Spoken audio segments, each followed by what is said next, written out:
Il n'y a pas de thé? Non?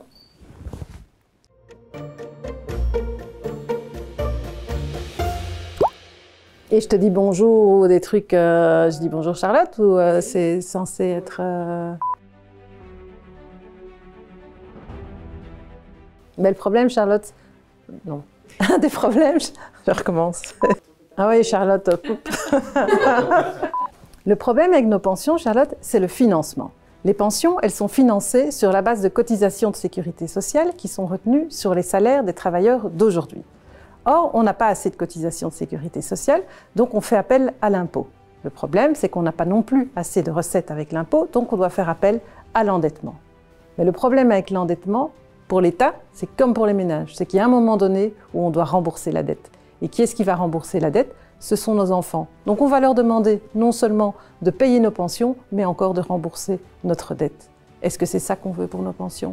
Pour nos enfants? Est-ce que c'est ça qu'on veut pour nos enfants? Au départ, il y a une bonne nouvelle. On vit de plus en plus vieux. Donc on est de plus en plus nombreux à la pension et pendant de plus en plus longtemps. Mais le problème, c'est qu'en même temps, il y a de moins en moins d'actifs.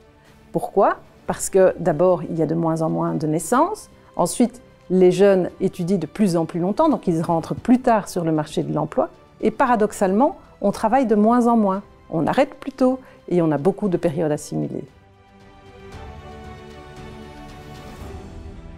Il faut faire en sorte que notre régime de pension incite les gens à travailler, ce qui n'est pas le cas pour le moment.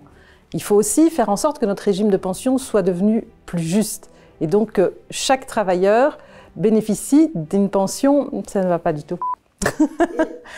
Donc il faut faire en sorte que notre régime de pension incite davantage à travailler. Il faut faire en sorte qu'une année de travail rapporte toujours plus de droits de pension qu'une année non travaillée. Il faut aussi gommer les différences entre les différents régimes. On a actuellement des différences énormes entre les statuts, fonctionnaires, salariés, indépendants. Prenons le temps de voir si ces différences sont toujours justifiées. En troisième lieu, il faut aussi faire en sorte que la charge, l'effort qu'on demande, ne pèse pas seulement sur les actifs ou sur les jeunes générations. Il faut un partage actif, pensionné, salarié. Ou pas salarié. Donc il faut faire en sorte que la charge des pensions repose sur les trois générations, les jeunes, les actifs, mais aussi sur les pensionnés. En fait, il faut prendre le taureau par les cornes et oser remettre à plat nos régimes de pension.